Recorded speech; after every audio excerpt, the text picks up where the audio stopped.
오클라호마주의 하원에서는 인플레이션을 잡기 위해서 식료품세를 없애겠다. 이런 이제 법안을 통과시켰습니다.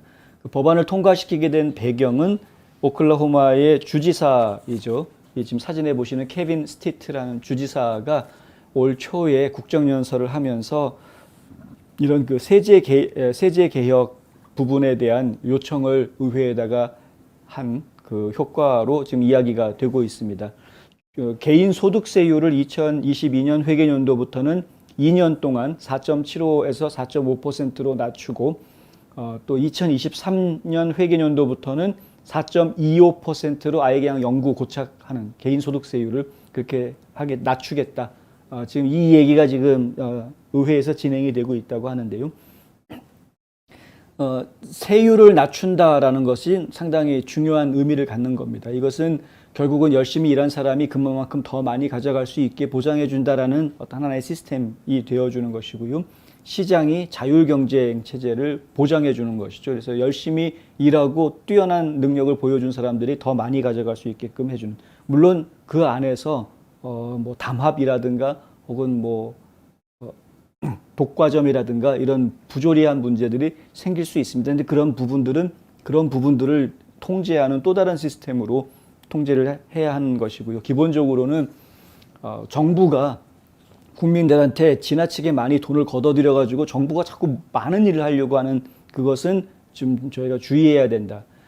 민주주의 시스템이 처음에 태동이 됐던 이유가 뭡니까? 왕권이 싫어서였는데, 왕이 무조건 그냥 막 이래라 저래라 국민들한테 군림하고 강압하고, 왕 하나도 사실은 감당하기가 쉽지가 않은데 그 밑에 있는 많은 귀족들까지 전부 다 국민들 위에 군림을 해서 결국 서민들만 핏발리는 이런 모습을 보았기 때문에, 그러니까 폭정이라는 게 됐기 때문에 그 일부 인간들에 의한 폭정 시스템에서 벗어나게 하는 방법.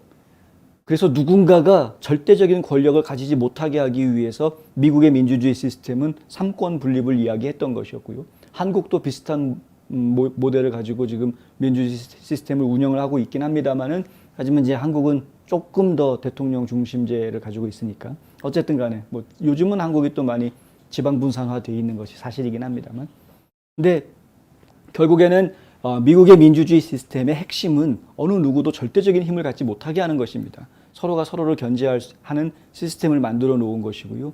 그것을 통해서 국민들이 자유를 누리게 하는 것이었습니다. 이것이 미국 민주주의 시스템의 근간인데, 그것을 지켜줄 수 있는 가장 첫걸음이 사실은 세금을 덜 받는 겁니다.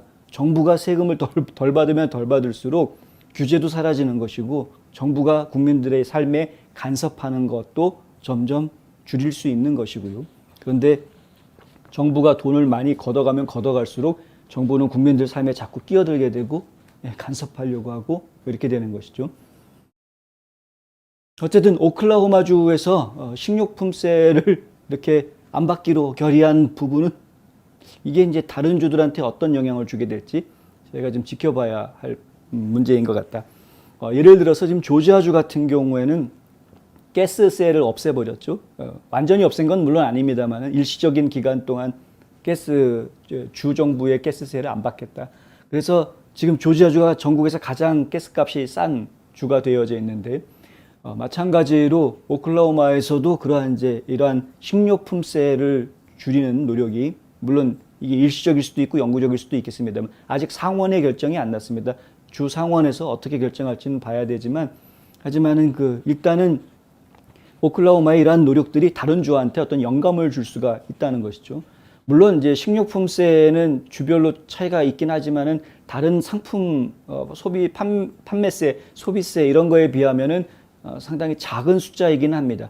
그러나 요즘 식료품 인플레이션이 워낙 심하기 때문에 그래도 어느 정도는 상당한 도움이 되어줄 수 있지는 않을까. 특히 세금이 부담이 될 수밖에 없는 저소득층한테는 특별히 더 큰 혜택이 될 수도 있겠다라는 생각이 좀 듭니다. 정말 요즘 같은 시절에는 이 보수 정신이 이 시대를 살릴 수 있는 정신이라는 걸 다시 한번 느끼게 만들어주는 그런 소식이어서 전해드렸습니다.